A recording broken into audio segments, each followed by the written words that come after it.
നല്ലൊരു കാര്യം ചെയ്തതിനെയാണോ ഇത്രയും കുറ്റപ്പെടുത്തുന്നതെന്ന് എനിക്ക് മനസ്സിലായിട്ടില്ല. ഇപ്പോൾ ഉഷേത്ത പറഞ്ഞ ഒരു കാര്യമുണ്ട്. ഈ കമ്മിറ്റിക്ക് മുന്നേ ലാലേട്ടൻ പ്രസിഡന്റായിട്ടുള്ള ഒരു കമ്മിറ്റി ഉണ്ടായിരുന്നു.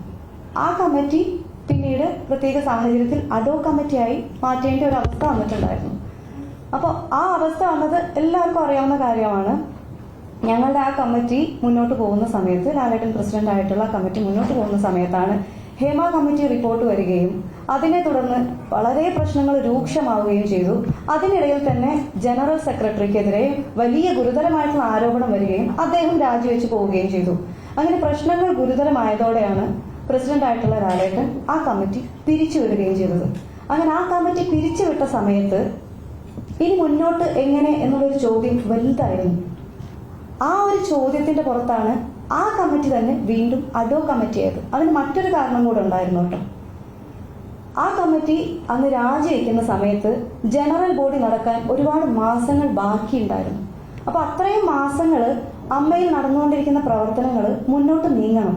അത് നീങ്ങണമെന്നുണ്ടെങ്കിൽ അത് നോക്കി നടത്താൻ ഒരു കമ്മിറ്റി അത്യാവശ്യമായിരുന്നു എന്നുള്ളത് കൊണ്ട് മാത്രമാണ് അന്ന് ലാലേട്ടൻ പ്രസിഡന്റ് ആയിരുന്ന അതേ കമ്മിറ്റി വീണ്ടും അഡോ കമ്മിറ്റി ആയിട്ട് മാറിയത്. ഇപ്പൊ ഞാൻ ആദ്യമായിട്ടാണ് അഡോ കമ്മിറ്റി എന്നുള്ള പേരൊക്കെ കേൾക്കുന്നത്. എന്തായാലും അങ്ങനെ ഒരു കമ്മിറ്റി രൂപീകരിക്കപ്പെട്ടു. ആ കമ്മിറ്റിയാണ് പിന്നീട് കാര്യങ്ങൾ മുന്നോട്ട് കൊണ്ടുപോയത്.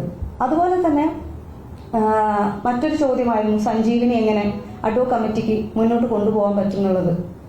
സഞ്ജീവനി നമ്മുടെ ആ കമ്മിറ്റി രാജിവെച്ച് അഡോ കമ്മിറ്റി ആവുന്നതിന് മുന്നേ തീരുമാനമെടുത്ത ഒരു പ്രൊജക്റ്റ് ആയിരുന്നു. അതായത് ഞാൻ തന്നെ മുന്നേ പല ഇന്റർവ്യൂകളിലും പറഞ്ഞിട്ടുണ്ട്, വിഷ്ണു ഉണ്ണികൃഷ്ണന്റെ മെഡിസിൻ പ്രൊവൈഡ് ചെയ്യുന്ന കമ്പനിയിൽ നിന്നാണ് സഞ്ജീവിനിയിലുള്ള അംഗങ്ങളായിട്ടുള്ള നമ്മുടെ ആളുകൾക്കെല്ലാം മരുന്നുകൾ എത്തുന്നത്. അപ്പോൾ സഞ്ജീവിനി പ്രവർത്തനങ്ങൾ തുടങ്ങുന്നതും സഞ്ജീവിനി തുടങ്ങാമെന്ന് തീരുമാനിക്കുന്ന സമയത്ത് ജനറൽ സെക്രട്ടറി ആയിട്ടുണ്ടായിരുന്ന സിദ്ദിഖിക്ക അവിടെ ഉണ്ടായിരുന്നു. അപ്പോൾ അങ്ങനെയാണ് വിഷ്ണു ഉണ്ണികൃഷ്ണനായിട്ട് സംസാരിക്കുന്നതും മറ്റു 3 കൊട്ടേഷൻ എടുക്കുന്നതും. അങ്ങനെ വിളിച്ച മൊത്തം കൊട്ടേഷനുകളിൽ നിന്നും ഏറ്റവും വില കുറഞ്ഞ രീതിയിൽ നമുക്ക് ഏറ്റവും നല്ല മെഡിസിൻ പ്രൊവൈഡ് ചെയ്യാം എന്ന് പറഞ്ഞുകൊണ്ട് വിഷ്ണു ഉണ്ണികൃഷ്ണന്റെ ആ ഒരു കൊട്ടേഷൻ നമ്മൾ ഏറ്റെടുക്കുകയും അങ്ങനെ സഞ്ജീവിനി പദ്ധതിയിൽ വിഷ്ണു ഉണ്ണികൃഷ്ണന്റെ കമ്പനിയെ ഉൾപ്പെടുത്തുകയും മരുന്നുകൾ കൃത്യമായി അയച്ചു കൊടുക്കുകയും ചെയ്തത്. പക്ഷെ നമ്മൾ സഞ്ജീവിനി പ്രൊജക്ട് ഓൺ ആയതിനു ശേഷമായിരുന്നു ജനറൽ സെക്രട്ടറി അവിടുന്ന് സ്ഥാനമൊഴിയുന്നതും ഈ കമ്മിറ്റി അഡോ കമ്മിറ്റിയായി മാറുന്നതും. അപ്പൊ ആ അഡോ കമ്മിറ്റി തീരുമാനിച്ചത് ഓൾറെഡി പ്ലാൻ ചെയ്തു വെച്ച സഞ്ജീവനി പ്രൊജക്ട് നമുക്ക് മുന്നോട്ട് കൊണ്ടുപോകണം.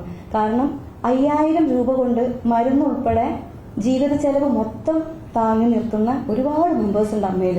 അപ്പൊ നമുക്ക് അത്ഭുതമായിരുന്നു 5000 രൂപയ്ക്ക് മരുന്നും വാങ്ങി ഒരു മാസം അവർ ചെലവും കഴിയാന്ന് പറയുമ്പോൾ. അപ്പൊ അവർക്ക് നമ്മൾ ഈ മരുന്ന് കൊടുക്കുകയാണെന്നുണ്ടെങ്കിൽ ആ 5000 രൂപ അവർക്ക് അവരുടെ ജീവിത നിത്യ ചെലവുകൾക്ക് ഉപയോഗിക്കാമല്ലോ എന്നുള്ള ചിന്തയിൽ തുടങ്ങിയതാണ് സഞ്ജീവനി.